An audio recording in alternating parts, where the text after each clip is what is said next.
հռչակագիրն է եւ նաեւ Վաշինգտոնյան համաձայնությունների շրջանակներում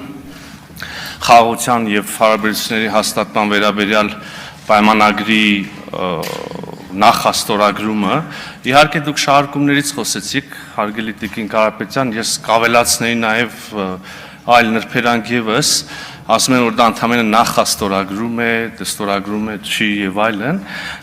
նաեւ իհարկե ձեր ասածն էլ կա որ լավ ստորագրվեց, հիմա ինչ պիտի լինի ընդհանրապես թղթեր են եւ այլն։ Իրականում տեղի ունեցածը իսկապես կարեւորագույն իրադարձություն է եւ ստորագրված տեքստերի մակարդակով այդ հարթության վրա եւ հաջորդիվ ստորագրություններին հաջորդած ուրեմն մամուլի հետ շփումների ընթացքում երկրների ղեկավարների կողմից բանավոր վերահաստատումների հարթությունը դիտարկելիս նույնը կարող ենք ասել հաստատվել է խաղաղություն։ Այստեղ էլ իր հերթին շարունակություն կա եւ շահարկումներ կան, ասում են որ խաղաղությունը հաստատվել է, բայց տեսնում ենք բազմաթիվ խնդիրներ կան, հետեւաբար ձեր խաղաղությունը լավ խաղաղություն չի։ Հիմա նորից ես առիթը պիտի օգտագործեմ ասելու, որ մենք ճանապարհի սկզբին ենք դեռ։ Խաղաղությունը երկար գործընթաց է, խաղաղությունը խնամք է պահանջում, խաղաղությունը հոգատարություն է պահանջում, խաղաղությունը զգուշություն է պահանջում յուրաքանչյուր արտաբերվելիք բառի տեսանկյունից, յուրաքանչյուր շրջանառվող փաստաթղթի տեսանկյունից։ Ի վերջո չժխտենք թշնամանքի պատմություն կա երկար, արյան պատմություն կա երկու ժողովուրդների միջև, իսկ խաղաղությունը երբեք էլ բարեկամ ժողովուրդների միջև չի հաստատվում, խաղաղությունը հաստատվում է այն երկրների, այն ժողովուրդների միջև, որոնք քիչ առաջ, ասենք, նախորդիվ ունեցել են արյունահեղություն, պատերազմ, հակամարտություն եւ այլն։ Եվ ահա մենք ճանապարհի սկզբին ենք, նույնիսկ առաջանցնելով ասեմ, որ եթե առաջիկայում մենք ստորագրենք խաղաղության պայմանագիրը, միևնույն է չենք կարող ասել, որ վերջացավ ամեն ինչ, խաղաղությունը ամբողջական հաստատված է։ Շատ պարզունակացնելով մենք նկատի ունենք, որ առայժմ այս պահին կողմերը իրար վրա չեն կրակում, էսկալացիայի ռիսկը մինիմալ է, զրոյին եք ձգտում, թեժ հակամարտության ռիսկը մինիմալ է եւ այլն։ Մնում են խնդիրներ բազմաթիվ։ Մեկը դուք նշեցիք գերիների հարցը, ցավոք չունենք ամբողջական վերջնական հարցի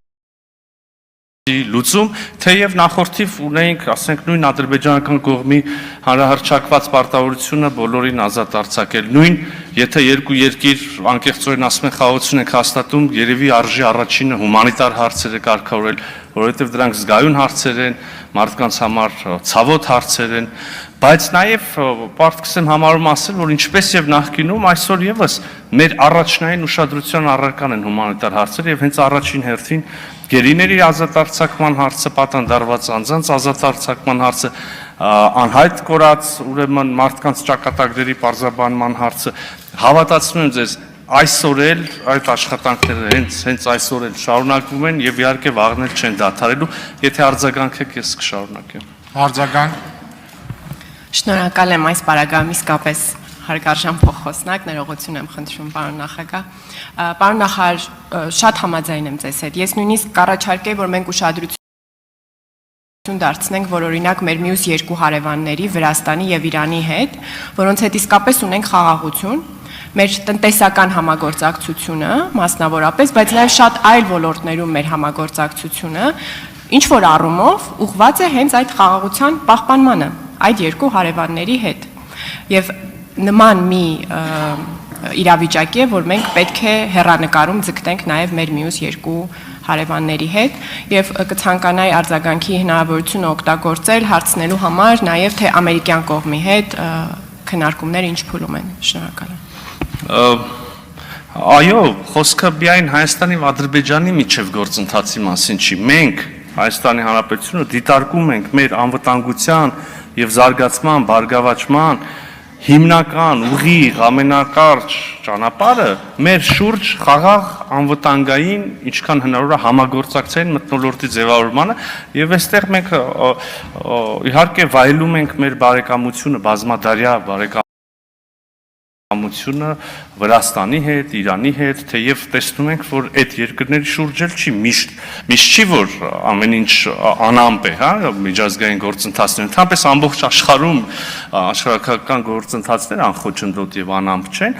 եւ պիտի շարունակենք, ես այստեղ Թուրքիան կավելացնեի, հիմա ժամանակը թույլ չի տասել, որ պետք է նաեւ ջանքերը արդեն ժամանակն է շոշափելի արդյունքներ տեսնենք նաեւ այդ ուղղությամբ, բայց նաեւ ձեր հիմնական հարցին կարծես չհասցրեցի պատասխանել, այսօր ինչ ենք արնում։ Այսօր մենք աշխատում ենք օրինակ ապաշրջափակման ուղղությամբ, ենթադրում ենք, որ շփումները կինտենսիվանան նաև այսօր արդեն կա, առաջիկայում էլ կինտենսիվանան ամերիկյան գործընկերների հետ հասկանալու հայ-ամերիկյան այդ համատեղ հայաստանյան երկաթուղու մյուս ենթակառուցվածքների հետ կապված հիշում եք ասել ենք, որ ոչինչ համաձայնեցված չի բացի նրանից, ինչ գրված եւ հրապարակված է, հետեւաբար բազմաթիվ տեխնիկական պայմաններ կան, որ պիտի դեռ բանակցվեն, մենք մեր շահն է հնարավորինս արագ իրականացնել գործընթաց եւ հնարավորինս արագ հասնել ապաշրջափակմանը, որովհետեւ կրկնում եմ, շատ էական բան էլի, մարդիկ միշտ ասում են Ադրբեջանի անցում Հայաստանով դեպի Նախիջևան, բայց ճիշտ նույն չափով ճիշտ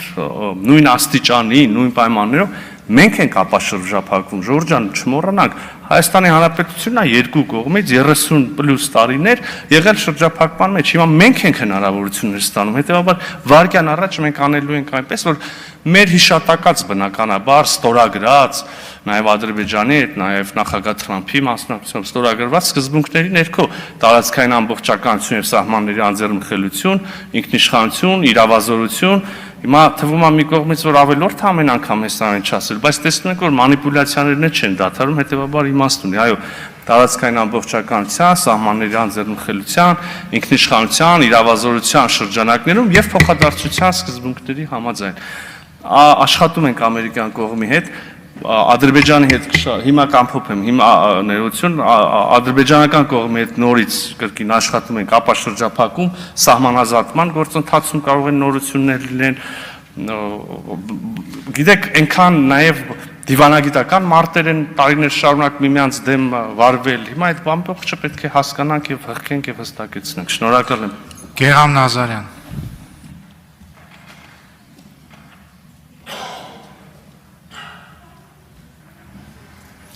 Ես վերադառնանք Հայաստան, 3 Հայաստան-Իռլանդիա խաղից հետո վերջապես մեր ֆուտբոլասերները ուրախ էին, խաղից հետո մի խումբ ֆուտբոլասերներ խնդրեցին կառավարությունից ճշտել ինչ է լինելու Հրազդան մարզադաշտի ճակատագիրը, ինչու հանրապետական մարզադաշտին հարող այդ հիմա աղբավայր ավելի շատ հիշեցնող այդ նախկին լողավազանի տարածքը չի նորոգվում եւ երբ է կառուցվելու նոր մարզադաշտը, ես էլ իմ կողմից ուզում եմ հետաքրքրվել, թե արդյոք արդեն ապահով է Սպարտակ մարզադաշտը։ Հարցին կպատասխանի կրթության, գիտության, մշակույթի